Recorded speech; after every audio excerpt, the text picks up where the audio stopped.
Hi, Connie. Well, I'm sitting out here on my balcony, and it's like about 11:45 in the evening here on October 8th, 2019. I just thought I'd chat with you a little bit here on the video because I know you'll be listening to the video. I have already created a couple videos on how to use your cell phone, your smartphone. So that's what I've decided to do. I'm going to be making videos time to time so that you'll know how to use the cell phone, mobile phone. So I started out with how to use the icons and how to know what your home screen is like.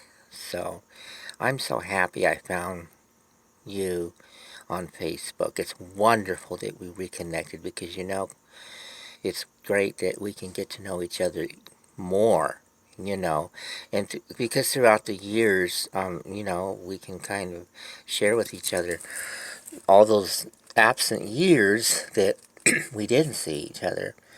But, Connie, when I started working at Sharp Grossmont Hospital in 1979,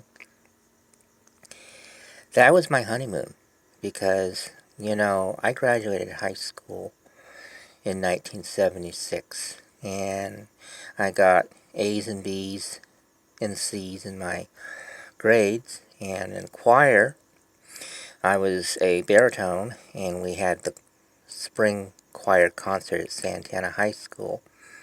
My teacher was Deanna Good, and Deanna Good, had said I would progressed a lot in the last 4 years I had been in the choir.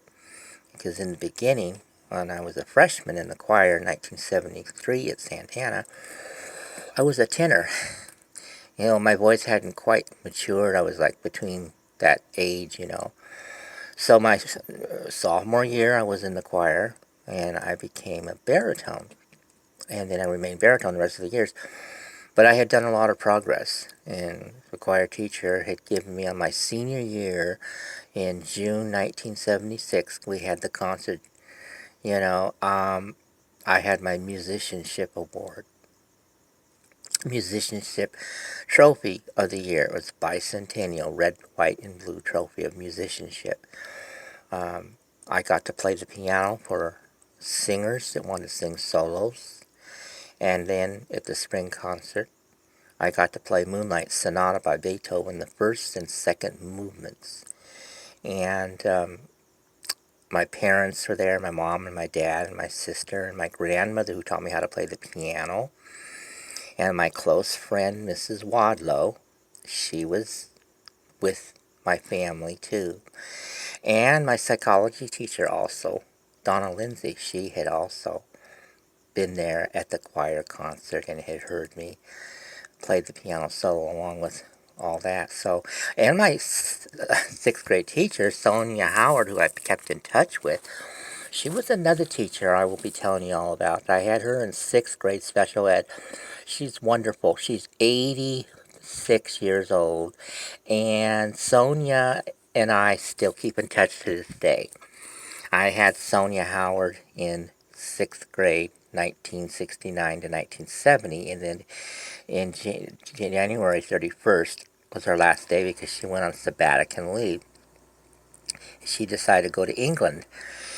She went to England, and she went to Scotland, she went all over Europe, and she had in Norway, because Sonia Howard, my teacher I had in special ed in sixth grade, she was also a unique teacher that I had as well. So she was at my concert. Also at the Spring Concert Choir at Santana High School. At the Spring Concert Choir concert and heard me play as well. So it was wonderful. My goal, I wanted to go to college, and I wanted to go to make my goal to be a concert pianist and go to Carnegie Hall. That was my dream at 18 years old. My dad even shot me down with that. But I had told him at 16 that I wanted to be a concert pianist. And of course, my dad shot that dream down by saying, well, first thing you do is you're going to starve. You're not going to get anywhere just being a pianist. But, my mother always encouraged me, and she, whenever I tackled a difficult piece, my mother said, well, you picked a doozer, but my mother always told me to keep plugging away. My mother was very loving. She was, my adopted mother. I consider my mother because she raised me since I was like 7 months old when she found me in a Roman Catholic orphanage, you see. So, I was really working hard with music that year. Even in my junior year, I had opportunities to play for the quartet group, men's quartet group at the Southern Baptist Church. And of course, I was Roman Catholic at the time, but I still went ahead and took the opportunity to play the piano at the other churches and other places as well in my junior year in high school at Santana High School. So I graduated in 1976, bicentennial year. So I got that musicianship of the year. So I stayed home 1976 in June. I graduated high school and I stayed home and I practiced the piano for 7 days a week, 16 hours a day. That was my passion. That was my love. I wanted to be a concert pianist. And I mean, Connie, I would start the first 2 or 3 hours with exercises, technical exercises on the piano. To the Hammond and the Czerny and all those famous, well-known composers who did the exercises for your dexterity and the velocity of your hands and fingers.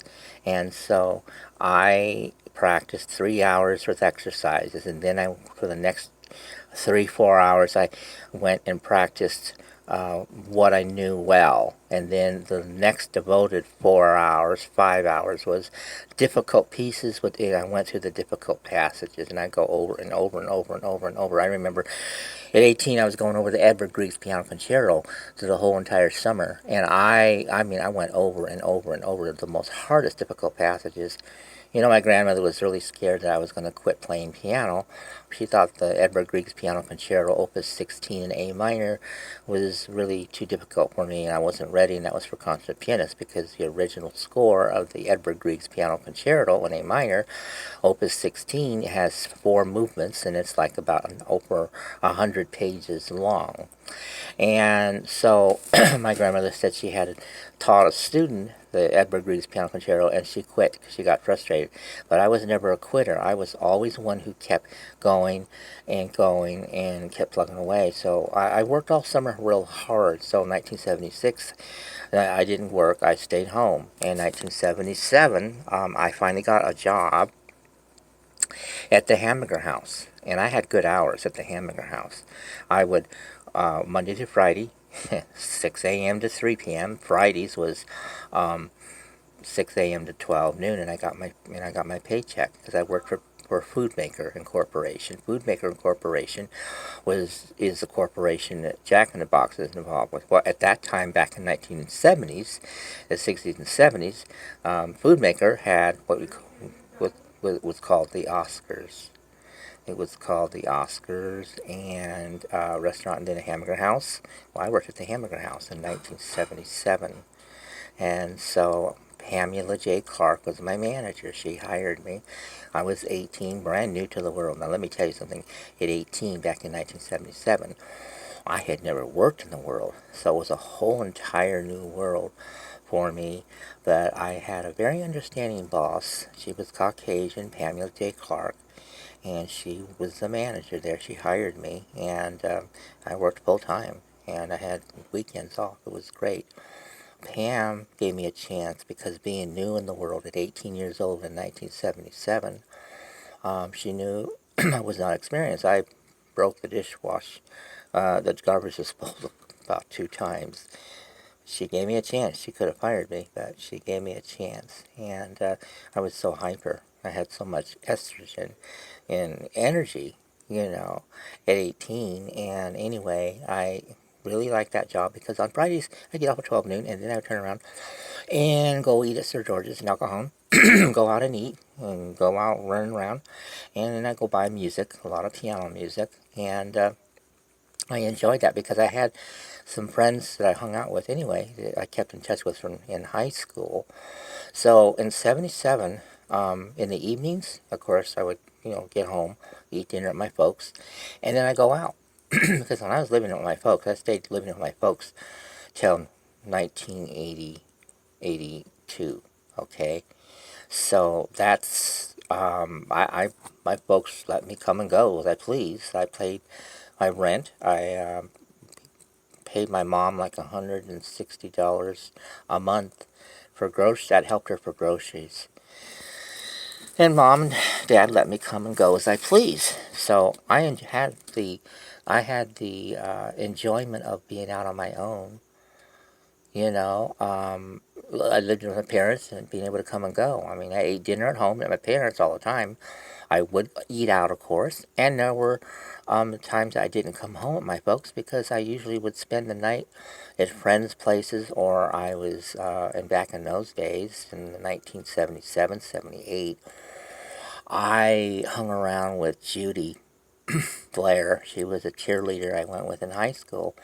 I hang out with her, and I hang out with the guys, um, you know, all over in Santee. You know, the guys drank, they smoked weed, but I hung around them, and of course I was, the ferocious, naughty 18, 19, 20-year-old, of course. But I did what I wanted, and I would come home at like at 2, 3 in the morning. My folks knew I would get in. I used to sneak in, but my folks knew better, especially my mother. She knew what was going on, of course. So I worked at Hamburger House, and I worked there for 6 months. We had a new manager named Carol Steffahagen. She was a blonde hair lady, beautiful, attractive woman, but she was kind of like Dolly Parton. But she came out like an angel of light. You know how the devil comes out like an angel of light. And she took over. Pam, she trained Carol, the new manager we were going to have. We were all upset about that because we really were close to our boss. You know, my boss, Pamela, she took my parents, treated them every time my parents, would pay to have dinner. She would treat them under the house because she was proud to have me as her employee. And she told my parents, when my parents had lunch at the Hamburger House that I worked at, she told my parents that I gave faith in human mankind to her again. She was just really thought the world of me. So Pamela was really a wonderful manager. She was a really wonderful manager. I met Rick, he was a busboy, and Sharon Hill, she's a beautiful redhead with freckles, and Paula Salas. These were waitresses that had been in Hamburger House for years, and I used to sit there and we talk at lunch and all that. I made friends very easily, at the Hamburger House, and then I go galloping around in El Cajon. I'd hang out there quite a bit because I knew connections of people and things that I did, and then I collected a lot of piano music because I really seriously wanted to be a concert pianist. So I went to this music bookstore, Valley Music Bookstore, and I used to go there. I met this friend. He went to college, to Santee Community College, and he was in the choir, and he sang some real difficult choir music, and then I had exchanged my knowledge of the choir music. I used to sit at his house and listen to recordings of choirs and pianists and stuff, and he admired my piano playing. I used to go walking all around El Cajon at music stores that sold pianos and organs back in those days. And one time I didn't come home to my parents. I said, Mom, I'm not going to come home for dinner. So I was over wandering around at music stores that sold pianos and organs back in those days. And I ran into somebody who played the trumpet and the trombone and flute, and he let me play. He actually worked at the store, but he let me play that grand piano. And I'm telling you, I had some good experience playing that grand piano, in 1977 and 78. So that was something I really enjoyed. And my friend Larry, who I grew up with, we were good friends, close friends. He was already in high school and getting ready to graduate in 78. He invited me to his graduation in 1978. So 77, I had that first job, and then Pamela left, and we had this new manager named Carol. One morning, I remember very well,